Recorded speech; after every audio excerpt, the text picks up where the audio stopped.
தமிழினுடைய மிகச்சிறந்த சிறுகதை ஆசிரியர். நான் எழுத தொடங்கிய காலகட்டத்தில் எனக்கு மிகப்பெரிய ஆதர்சமாக இருந்த எழுத்தாளர் வண்ண நிலவன் அவர் ஒரு கதை எழுதியிருக்கிறார், யுக தர்மம் அப்படின்னு அந்த கதைக்கு பெயர். அந்த யுக தர்மங்கிற சொல் மிகப்பெரிய சொல், மிகப்பெரிய பொருள் கொண்ட சொல். அதை ஒரு அன்றாட ஒரு வக்கீல் குமாஸ்தாவினுடைய வாழ்க்கையை பற்றிய கதைக்கு தலைப்பாக பொருத்தமாக வைத்திருக்கிறார். மனைவியை இழந்த ஒரு வக்கீல் குமாஸ்தா. அந்த வக்கீல் குமாஸ்தாவுக்கு 25 வயசு 26 வயசில் பொண்ணு இருக்குது, கல்யாணம் அமையலை. கல்யாணம் பண்ணி கொடுக்குற அளவுக்கு இவர்கிட்ட பண வசதியும் இல்லை. யாராவது தேடி வந்து திருமணம் செய்து கொள்வார்கள்னா அதுக்கெல்லாம் நடக்காது. அதை தாண்டி இந்த பொண்ணுக்கு கீழே 2 பொம்பளை பிள்ளைங்க இருக்காங்க, கடைசியாக ஒரு பையன் இருக்கா, மனைவி இல்லை, வருமானம் குறைவு. அவர் ஒவ்வொரு நாளும் வீடு திரும்பும் போதெல்லாம் என்ன நினைக்கிறாரு அப்படின்னா, இந்த பிள்ளைகளுக்கு எப்படி கல்யாணம் நடக்கும்னு தெரியலையே, நம்மளால் பார்த்து செய்ய வைக்க முடியுமான்னு தெரியல. அப்புறம் போய் ஒரு மணமகனை கேட்டால் அவர்கள் கேட்கக்கூடிய வரதட்சணை, அவர்கள் பெற வேண்டிய பட்டியல் பெருசாக இருக்குது, நம்மகிட்ட வசதி இல்லையே. அப்போ அந்த தந்தையின் மனதில் ஒரு ரகசியமான எண்ணம் வருகிறது. அதுதான் நண்பர்களை எழுத்தாளன் கண்டுபிடிக்கிற அனுபவம். அவர் சொல்கிறார், ஊர் உலகத்தில் யார் யாரோ லவ் பண்ணி போயிடுறாங்கல்ல, அப்படி இவளும் லவ் பண்ணி போயிடலாம்ல. ஒரு தந்தை நினைக்கிறார், அப்படி போய்விட்டால் என்னுடைய பணி முடிந்துடும், அவளே கல்யாணம் பண்ணிடலாம்ல, அந்த மாப்பிள்ளைக்கே முடிச்சு வச்சிருவான்ல சொல்லிட்டு அவரே சொல்கிறார், அப்படி காதலிப்பதற்கு உகந்த இடத்திலா நம்ம குடியிருக்கிறோம், ஒரு உண்டு குடித்தனத்தில் குடியிருக்கிறோம், அங்கே எவன் வரப்போகிறான், எவன் பார்க்க போகிறான், எவன் பழக போகிறான், அதுக்கும் என் மகளுக்கு வாய்ப்பு இல்லை. ஆனால் இந்த பிள்ளைகள் வறுமையில் தான் இருக்கிறார்கள், ஆனால் அவர்களுக்கென்று சிறு சிறு இன்பங்கள் வேணும் இல்லையா. இந்த மூத்த மகள் பேர் சாந்தா. அந்த பொண்ணை சொல்கிறாங்க, அப்பா நீ வீட்டுக்கு திரும்பி வரும்போது எனக்கு ஒரு ரிப்பன் வாங்கிட்டு வாப்பா, ஒரே ரிப்பனை வச்சு கட்டிகிட்டே இருக்கேன். அப்பா அன்றைக்கு கிடைத்த ஒரு 5 ரூபாயில் அவளுக்கு ஒரு ரிப்பன் வாங்குறாரு, இன்னொரு மகளுக்கு ஒரு கண்ணாடியாலான பாசி மாலை வாங்குறாரு, பையனுக்கு ஒரு பென்சில் வாங்குறாரு, வாங்கிட்டு வீட்டுக்கு வர்றாரு. வீட்டு வாசலில் நிறைய ஆட்கள் கூட்டம். என்னன்னு கேட்டால், உன் மக ஓடிவிட்டாயான்னு சொல்கிறாங்க. இவர் மனதிற்குள் நினைத்தார், ஆனால் அது போலே நடக்கு, வெளியே காட்டிக்கிடலை. என்னங்க எப்படி ஆச்சுன்னு, பக்கத்தில் ஜவுளி கடையில் வேலை பார்க்குற ஒரு பையன் இருந்தான், எப்படியோ பழகி இருக்கு, அவனோட போயிருச்சுன்னு தன் பிள்ளைகளை அழைத்து கேட்குறார், உங்கள் அக்கா போயிட்டாளாடா தம்பின்னு. ஆமாம் போயிட்டான். ஏன் பாப்பா அக்கா போகும்போது நீ என்ன செய்தேன்னு சொல்லி அடுத்த மகளிடம் கேட்கும் போது அவள் சொல்கிறா, தண்ணி எடுப்பதற்காக போவது போல குடத்திற்குள்ளாடி தன்னுடைய புடவையை தன்னுடைய உடைகளை எடுத்துட்டு அக்கா போனா. பஸ் ஸ்டாண்டில் அந்த மாமா காத்திருந்தாரு, அவங்க 2 பேரும் போகிறாங்களாம், நீ பார்த்தையா அப்படின்னு கேட்குறாரு. நான் பார்த்தேன்ப்பா, அக்காவும் அவர் நின்று இருந்தார், அந்த மாமா என்கிட்ட நல்லா பேசினாருப்பா, பேசுனதோடு நான் நல்லா உங்கள் அக்காவை வச்சு பார்த்துக்கிடுவேன், உங்கள் அக்கா ஒன்றும் சொல்லலையா அப்படின்னு. அக்கா சொன்னால், நான் என் வாழ்க்கையை பார்த்துக்கிறேன், அப்பாவுக்கு கஷ்டம் வேண்டான்னு நினைக்கிறேன், அதனால் நான் சந்தோஷமாக தான் இருப்பேன், நீ அப்பாட்ட போய் சொல்லுப்பான்னு அனுப்பிவிட்டார். இவர் வருகிறார், ஊரே சொல்லுகிறது, மகள் ஓடிவிட்டால் புகார் அளியுங்கள், போலீஸ் ஸ்டேஷனுக்கு போங்க, அவனை தடுத்து நிறுத்துங்க, இவர்களை பிரியுங்கள்னு சொல்கிறாங்க. ஆனால் இவர் மாட்டேங்கிறார். சொன்னதோடு சொல்கிறார், போயிருப்பாளா இந்நேரம் பஸ் ஏறிடுன்னு. தெரியலப்பா, பஸ் ஸ்டாப்பில் தான் நின்றுட்டு இருந்தாங்கன்னு. நின்று இருந்தால் அவளிடம் கொண்டு போய் இந்த சிவப்பு ரிப்பனை கொடுத்துட்டு வந்துடும் மகளேன்னு சொல்கிறார். இந்த தந்தையால் சின்ன விஷயத்தையாவது செஞ்சு அனுப்புகிறேன், கொடுத்துட்டு வா அப்படின்னு. அந்த பிள்ளைங்க 2 ஒரு சிவப்பு ரிப்பனோட போய் பஸ் ஸ்டாண்டுக்கு போகிறாங்க. அவங்க ஏறி போயிட்டாங்க. திரும்பி வருகிறார். திரும்பி வந்து அப்பாட்ட சொன்னோடனே அப்பா சொல்கிறாரு, அதை கொண்டு போய் உங்கள் அம்மா படத்தடியில் வச்சுருப்பா, சாமி படத்துக்காவது இனிமேல் அது உதவட்டும் அப்படின்னு அந்த ரிப்பனை வைத்து கொண்டு, என்ன நடந்தாலும் இந்த வாழ்க்கை தொடரத்தான் செய்யும் என்பது போல் அவர் சொல்கிறாரு. பசிக்குதில்லை, சோறாக்கணும்ல, நான் போய் அரிசி வாங்கிட்டு வரேன், சமைக்கிற வேலையை பாருங்கன்ட்டு போயிடுறார். இப்போ ஒருவர் வந்து இவரிடம் கோவப்படுகிறார், என்னையா நீ வந்து மனுஷனா, உன் மக ஓடி போயிட்டா, சமைக்கணும், சோறு பொங்கணும், போய் அரிசி வாங்கிட்டு வரேன்னு சொல்கிறேன்னப்போ இவர் சொல்லுகிறார், ஊர் உலகத்தில் நடக்காது என்னையா நடந்துருச்சு என் வீட்டில், இவ்வளவு அக்கறைப்படக்கூடிய என் ஊர் உலகம் இதுவரை அவள் திருமணம் செய்து கொள்ளவில்லையே, என்னைக்காவது வந்து கேட்டீங்களா, என்றைக்காவது வந்து சொன்னீர்களா, அவள் ஓடினால் புகார் சொல்லுகிறதுக்காக உங்கள் தர்மத்தை தூக்கி கொண்டு வந்து நிற்கிறீர்களே, அவள் ஓடியாது சந்தோஷமாக இருக்கட்டும்பான்னு நினைக்கிறார். அந்த கதையில் எழுதப்படாத ஒன்று இருக்கிறது நண்பர்களே. நான் படித்து முடித்த பின்னாடி அந்த கதையினுடைய எழுதப்படாத பக்கத்தை நானாக மனதில் எழுதி கொண்டேன். அன்று இரவு அந்த அப்பா தூங்கியிருக்க மாட்டார். மாறாக அந்த அப்பா என்ன பண்ணியிருப்பாரு, அந்த பொன் பிறந்த நாளிலிருந்து அவளை பற்றி கண்ட எல்லா கனவுகளையும் நினைத்து பார்த்திருப்பார். இன்னொன்று, தந்தையாக தான் ஒரு தோற்று விட்டோம் என்பதை உணர்ந்திருப்பார். நாம் பார்த்து நான் நடத்தி வைக்க வேண்டிய ஒரு கல்யாணத்தை நான் நடத்தி வைக்க மாட்டேன் என்று மகளாக முடிவு செய்து கொண்டால், நல்ல பையன்தான், சரியான அத்தோட தான், வாழக்கூட செய்யக்கூடும், ஆனால் நான் செய்யலையே. அப்போ ஒரு தந்தையினுடைய மனது என்பது சொல்லவே முடியாத இது போன்ற துயரங்களினுடைய வசிப்பிடம்.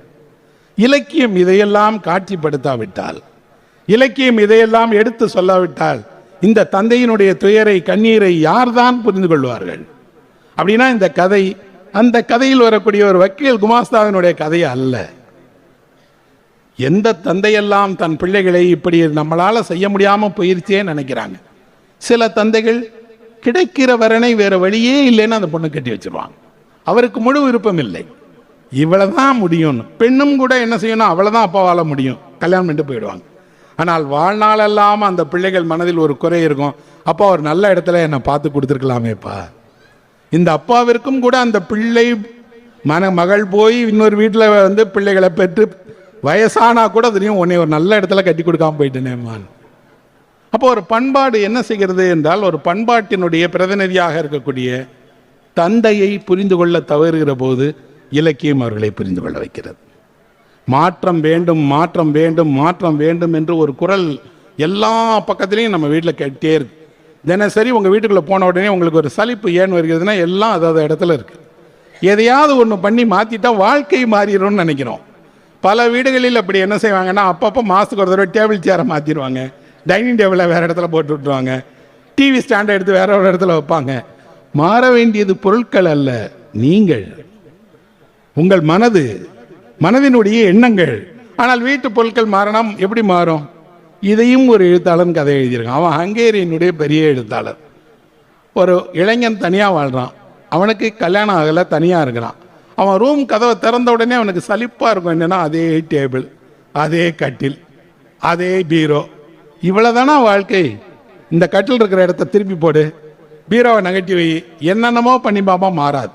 திடீர்னு ஒரு நாள் அவனுக்கு தோன்றும், யாரும் செய்யாத ஒன்றை நாம் செஞ்சா கட்டிலில் படுக்கிறதுக்கு பதிலாக பீரோக்குள்ளே போய் படுத்துக்கிடுவோன்னு பீரோக்குள்ளே போய் படுத்துக்கிறான். அவன் நண்பர்களிடமெல்லாம் சொல்கிறான், நான் இப்போ கட்டிலில் தூங்குறது இல்லை பிரதர், பீரோவில் தூங்குறேன். ஏன்டா, ஏதாவது ஒரு சேஞ்ச் வேணும்ல? சேஞ்ச் வேணும்னா கட்டிலில் படுப்பதுக்கு பதிலாக கல்யாணம் பண்ணிக்கோ, மனைவி பிள்ளைகளோட ஒரு குடும்பம் ஆக்கணும், அதுக்கெல்லாம் என்கிட்ட வருவாய் இல்லையே.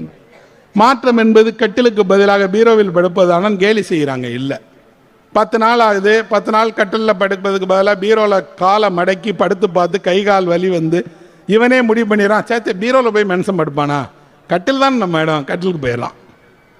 இப்போ அவனுக்கே தோன்றுகிறது, பீரோ, கட்டில், மேஜை, பொருட்கள் எல்லாம் நாம் நம் வசதிக்காக உருவாக்கி கொண்டதானே தவிர மாற வேண்டியது நான் தான், என் மனது தான். என் மனதில் இருக்கக்கூடிய எண்ணங்கள் விலகினால் வாழ்க்கை மாறிடும். நாம் எந்த அளவுக்கு சுயநலத்தினுடைய உச்சத்தில் இருக்கிறோம் என்றால், சின்ன சின்ன விஷயங்களுக்கு கூட நாம் இன்னொருவருக்கு நம் வாழ்க்கையில் இடம் கொடுக்கூடாதுன்னு நினைக்கிறோம். என்னுடைய ஒரு நண்பர் வீட்டில் மீன் தொட்டி வைத்திருந்தார்.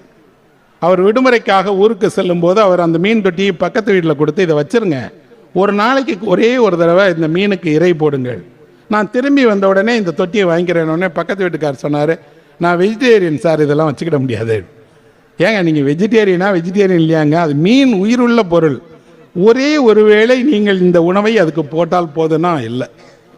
2 மீனை ஒரு கண்ணாடி குவளைக்குள் வைத்துக்கொண்டு ஒவ்வொரு தட்டையாக அவர் எடுத்துகிட்டு போனார். யாராவது இதை வச்சுக்கிடுவீங்களா அப்படின்னு? ஒருவருக்கும் இல்லை. எல்லாரும் என்ன சொல்கிறாங்கன்னா, நீங்கள் வாங்கின மீனை நீங்களே ஊருக்கு எடுத்துகிட்டு போங்க, நீங்களே வச்சு பராமரிங்க. கொடுக்க மாட்டேன், வேண்டாம்.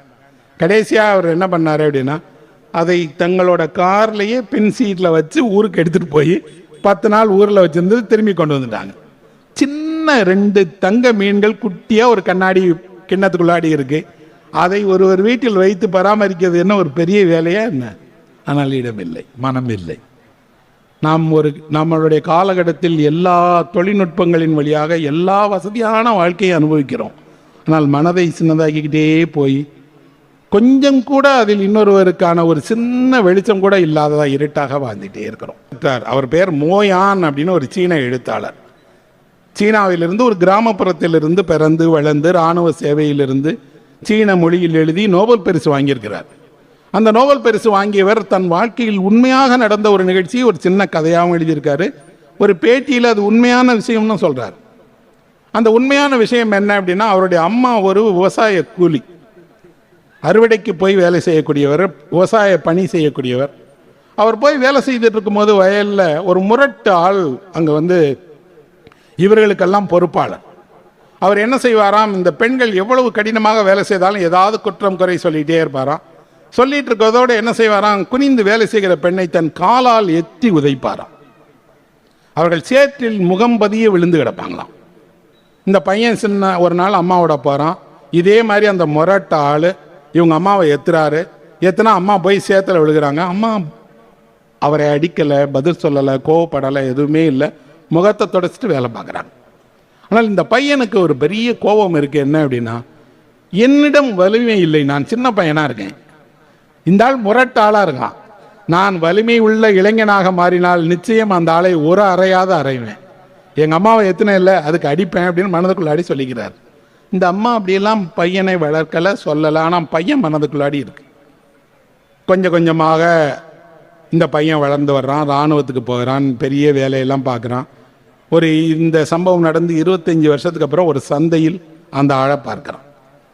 முரட்டு ஆளாக இத்தனை பேரை ஏவல் செய்து கொண்டிருந்த அந்த ஆள் இப்போ வயசாகி சந்தையில் ஒரு சின்ன பொருள் விற்கக்கூடிய காய்கறி விற்கிற ஆளாக உட்காந்து காய்கறி விற்றுருக்கதை பார்க்குறான். இவங்க அம்மாவை அழைச்சிட்டு போகும்போது அம்மா சொல்கிறாங்க, இந்த ஆள் யாரும் தெரியுதா, சின்ன வயசில் வயலில் வேலை பார்க்கும்போது எங்களையெல்லாம் உதப்பானே அவன் தான் அப்படின்னு. இவருக்கு பார்த்த உடனே அந்த முகம் இப்போ இவருக்கு தோணுகிறது, இப்போ அவனை ஒரு மிதிச்சா என்ன செய்வான், அவனை ஒரு அறைந்தால் என்ன செய்வான்னு அவனை எத்துவதற்காக அடிப்பதற்காக பக்கத்தில் போகும்போது அவங்க அம்மா கையை பிடிக்கிறாங்க.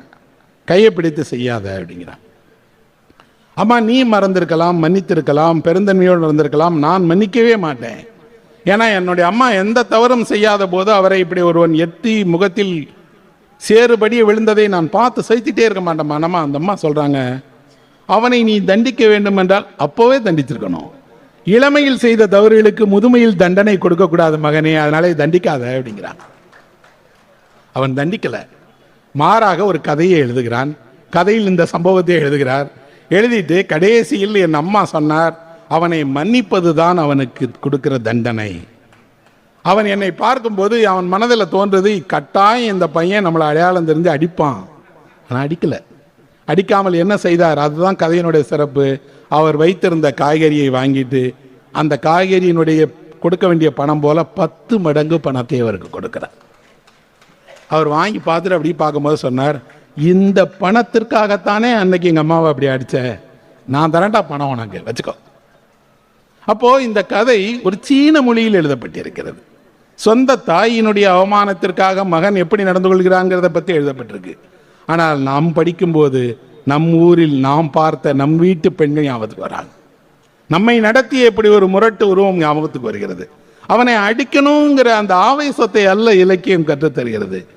20 வயதில் ஒருவன் செய்கிற தவறுக்கு 60 வயதில் அவனை தண்டிக்க கூடாது, அறம் அல்ல. ஆனால் இன்றைக்கு பலரும் என்ன நினைக்கிறாங்க, தந்தை தாயை ஏன் முதுமையில் தனியாக விடுகிறார்கள் என்றால், நீ சின்ன பிள்ளையில நீ எவ்வளவு பண்ண, நீ என்னை எவ்வளவு கண்டிப்பா வச்சிருந்த, நீ என்னெல்லாம் கஷ்டப்படுத்தின, அனுபவி என்கிறார்கள். உண்மையில் இளமை நிறைய தவறுகளை செய்யக்கூடியது, செய்யும். அப்படி செய்கிற தவறுகள் தான் என்று உணராமலும் இருக்கும். ஆனால் அதனுடைய பாதிப்புகளை அது உணர்கிற நேரத்தில் அதை தண்டிக்காமல் விடுவதுதான் அதற்கு தருகிற தண்டனை. ஏனென்றால் ஒரு மனிதனை தண்டிப்பதற்கு நாம் அளிக்கிற தண்டனை ஒன்று இருக்கிறது, அவன் மனது அவனுக்கு அளிக்கிற தண்டனை ஒன்று இருக்கிறது. அந்த தண்டனையிலிருந்து எவரும் தப்ப முடியாது. அப்படியெல்லாம் தண்டனை இல்லை என்று யாரும் சொல்லவும் முடியாது. உங்களுக்கு தெரியும், உலகிற்கு தெரியாமல் இருக்கலாம். ஆனால் இந்த மனிதனுக்கு தெரியும், நான் இளமையில் யாரோ ஒருவருக்கு விசுவாசமாக இருப்பதற்காக எத்தனையோ பேரை என் காலால் ஏற்றிட்டேன். அந்த கால்களால் எத்துப்பட்டவர்களில் ஏதேனும் ஒருவர் என்னை திரும்பி வந்து தாக்கலாம்னு அவருக்கு தெரியும். ஆனால் உங்கள் சுயலாபத்துக்கு செய்யாமல் இருக்கலாம். அதனால்தான் திரும்ப திரும்ப இலக்கியம் சொல்லிக்கொண்டே இருக்கு, என்ன அப்படின்னா, நீங்கள் நடந்து கொள்ளும் போதே சரியாக நடந்து கொள்ளுங்கள், பரிவாக நடந்து கொள்ளுங்கள், சக உயிர்கள் மீது அன்பு செலுத்துவர்களாக இருங்கள், அவர்கள் மீது உங்களால் முடிந்த அளவு பரிவு காட்டுங்கள், அன்பு காட்டுங்கள்னு சொல்லிகிட்டே இருக்கு.